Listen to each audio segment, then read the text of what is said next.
Respected, legendary, and haunted by memories that only he could carry, Cliff Richard sits alone in the dimly lit corner of a London studio, his hands trembling slightly as he folds and unfolds an old photograph.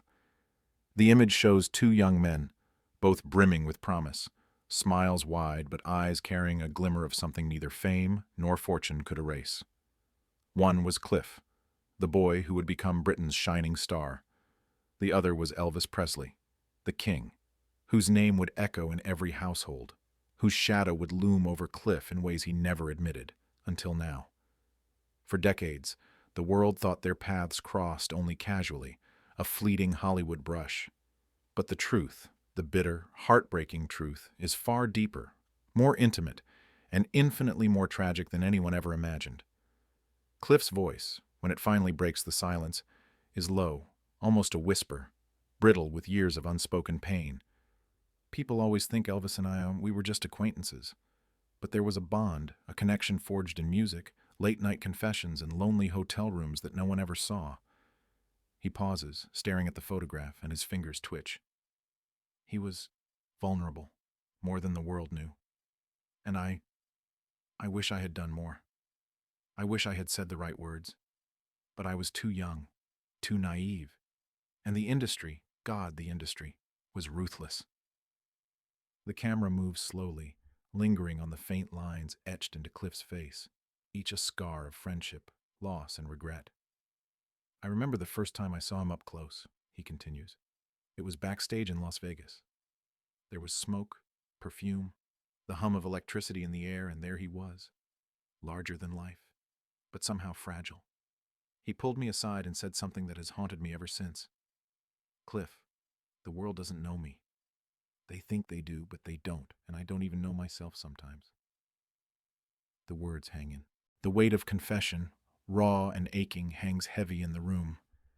Cliff's face, pale and lined with sorrow, tells the story that words can barely touch, a story of friendship, regret, and the crushing, silent grief of witnessing a star burn too brightly and fade too soon.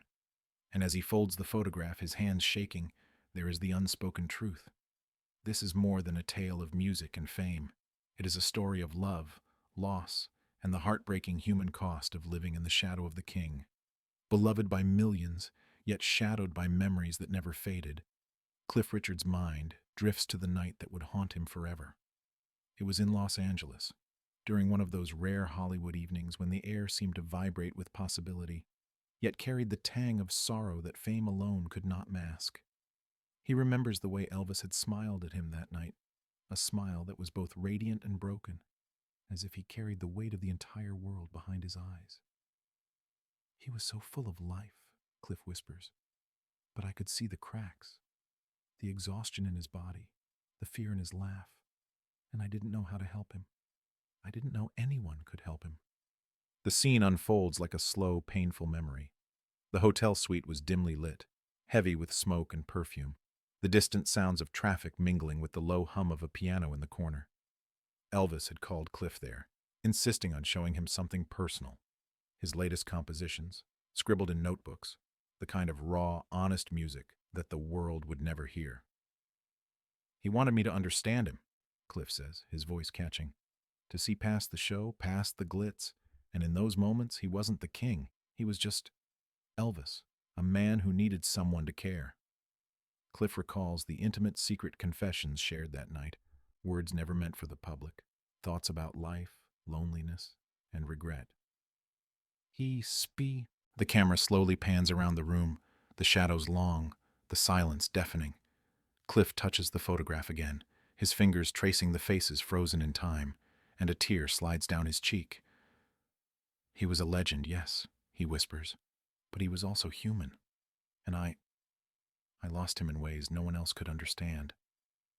As the night stretches on, the weight of confession settles over the room like a shroud, leaving only Cliff and the echo of memories too heavy to speak aloud.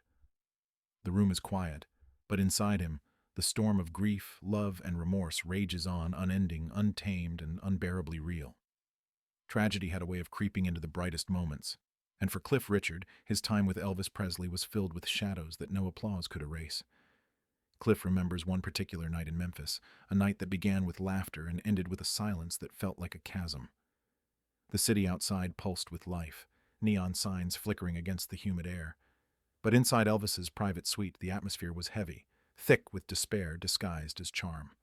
Elvis laughed, yes, Cliff recalls, his voice barely more than a breath. But there was a hollowness behind it, something in his eyes that told me he was screaming for help, and I didn't know how to reach him. They had been alone, away from the cameras, away from the crowds. Cliff had come to offer friendship, guidance, a listening ear, but fame had trapped Elvis in a cage of expectation he could not escape. I tried to talk to him about slowing down, Cliff confesses, about taking care of himself. But he would just shake his head, smile sadly, and say, "Cliff, they don't want me to be just a man. They want a God, and I don't even know how to be that." The words pierced through decades, haunting Cliff as if the room still holds the echo of that confession. That night they shared memories of family. The story lingers here, heavy and suffocating, a reminder that behind every smile and every hit song, there can be unbearable sorrow. Cliff holds on to the memories of those final conversations, the whispered fears, the hidden confessions, each one a chain that binds him to the past. And though the world moved on, the weight of those moments never did. The illness that had been quietly creeping into Elvis's life was no secret to Cliff, though it remained hidden from the public eye. He remembers the calls, the late-night confessions when the king's voice was hoarse, strained, almost childlike. He would whisper, barely audible, Cliff says, eyes distant, about pain, about the pills they gave him, about how the doctors didn't see him as a man, just a machine, a product. Cliff pauses, swallowing hard, as if the memory itself could choke him. He asked me once, "Cliff, if I don't make it, will you tell them who I really was?" And I promised, but keeping that promise has been a torment all these years. They had grown close during those final years, sharing hotel rooms on tour, visiting quiet diners where no one recognized them, and even attending small gatherings of Hollywood legends where laughter hid the dread in their hearts. Cliff recalls one evening with Priscilla Presley, where the conversation turned unexpectedly raw. She looked at me and said, "He's slipping, and there's nothing we can do." I could see her fear, and I knew then that no matter how much we loved him, no one could save him from what was coming. The camera lingers on Cliff's hands, clasped tightly, knuckles white, as he remembers holding her hand in silent solidarity. Then came the moments of heartbreak that no fan ever witnessed. Cliff tells of arriving at a Los Angeles hospital after a panicked call to find Elvis pale and frail, his once brilliant eyes clouded with pain. I sat by his bed. As the scene fades, the weight of history presses down. Cliff's eyes, glassy and haunted, stare at the ceiling, and the audience can almost feel the shadows of grief lingering in the room, a constant, invisible presence. The story is no longer just about fame or music. It is about loyalty, tragedy, and the unbearable price of witnessing a friend's decline, powerless to save him. The grief that followed Elvis's death was suffocating, a tidal wave that left Cliff Richard gasping, drowning in memories and what-ifs. He remembers the day the news came, how the world erupted with shock and sorrow, yet he felt a pain far deeper than public mourning could ever convey. "I was sitting in my hotel room," he recalls, his voice tight, "and when they told me, I just collapsed. I couldn't breathe. I kept thinking of his last words, that fragile voice asking me to remember him, and I felt like I had failed him." In the weeks that followed, Cliff became a silent witness to the devastation in Elvis's inner circle. Priscilla Presley, devastated beyond words, holding on to fragments of the man she loved. Jerry Schilling, Elvis's lifelong friend, drowning in guilt and helplessness. And even distant figures like Tom Jones and Frank Sinatra, who sent condolences, yet could not touch the raw grief only someone who had truly known Elvis could feel. Cliff remembers the funerals, the black cars rolling through Memphis, and the hollow echoes of applause outside the gates, a stark contrast to the private despair he carried inside. "The world celebrated a king," Cliff whispers, But I mourned a man, my friend, my brother in spirit, and the silence that followed, it was deafening. Even after the public ceremonies ended, the shadow lingered. Cliff recalls late-night phone calls with family members, quiet confessions shared in whispers to avoid the prying ears of the press. Priscilla would cry, he admits, and I would hold the phone, feeling utterly powerless.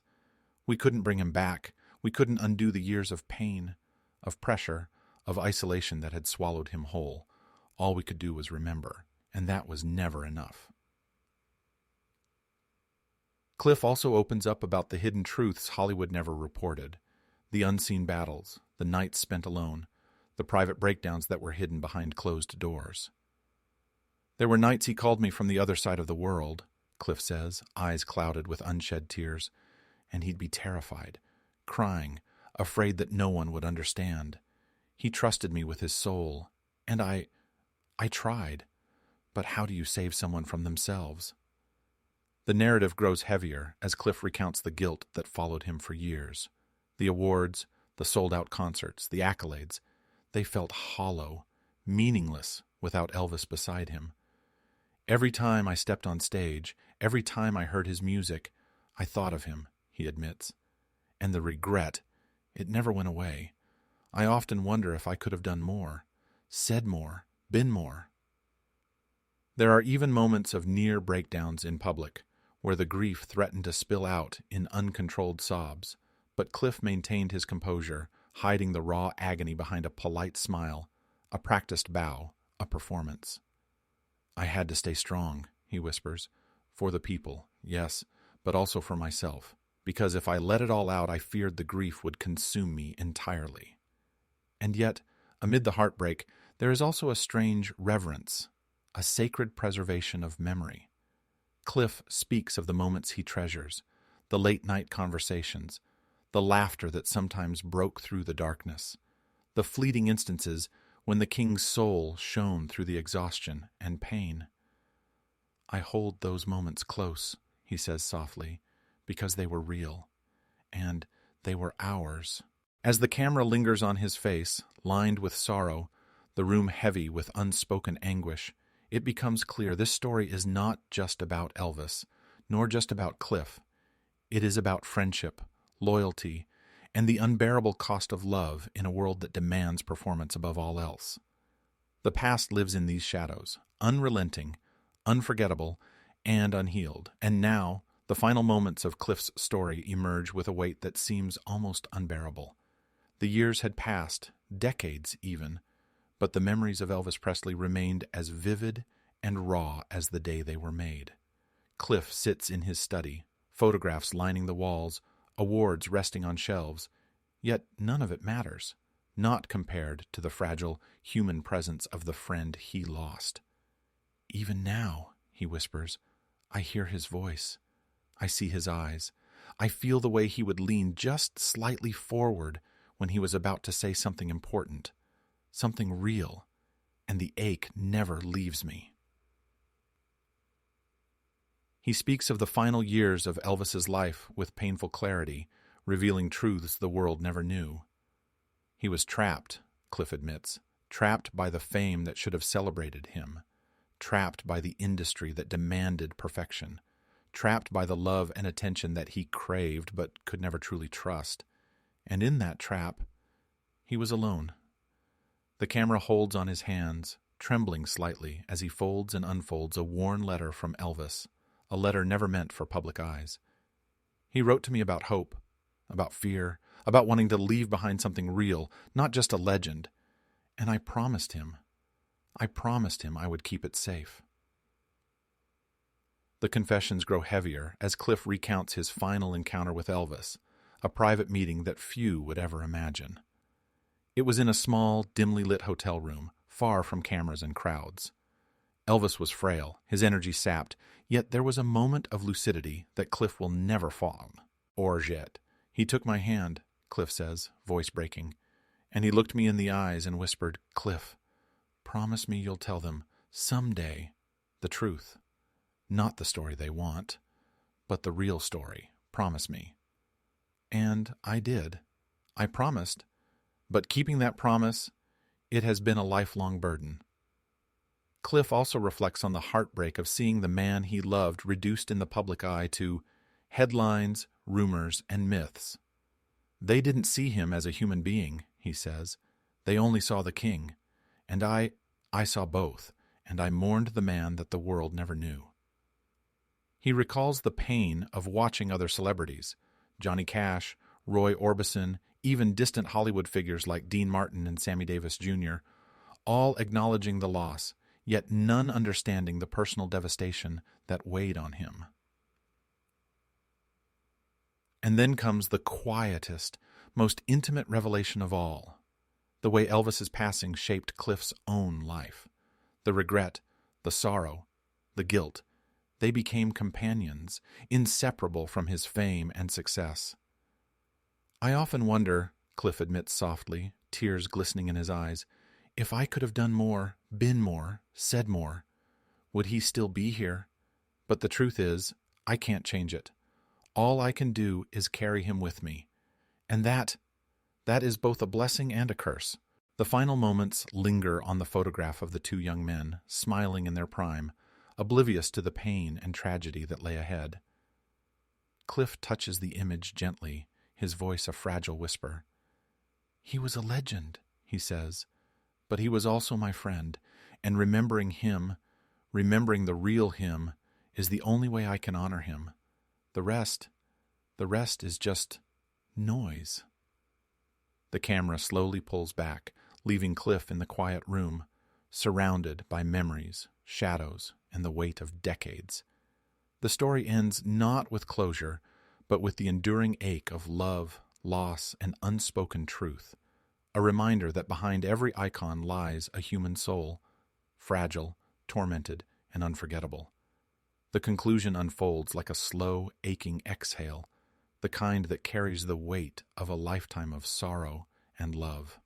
Cliff Richard sits alone, the room dimly lit, photographs and memories surrounding him like silent witnesses.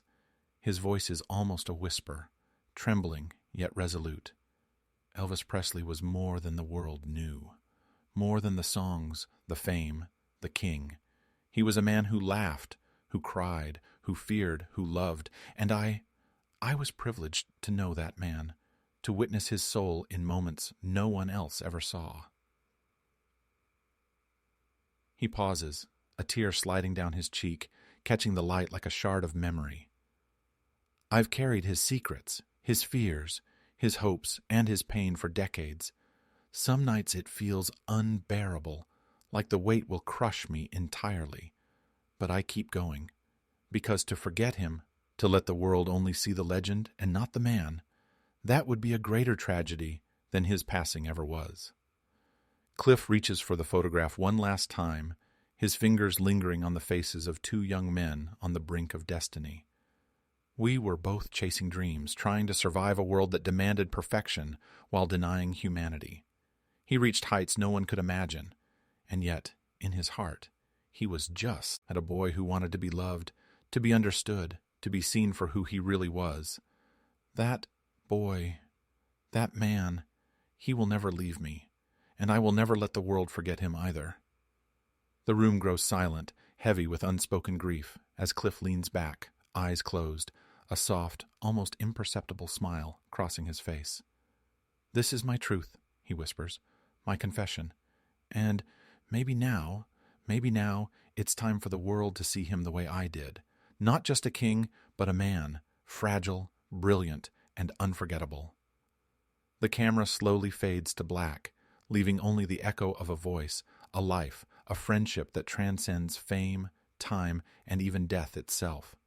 The story lingers in the mind, haunting, beautiful, and profoundly human, a final testament to love, loss, and the enduring legacy of the man behind the legend.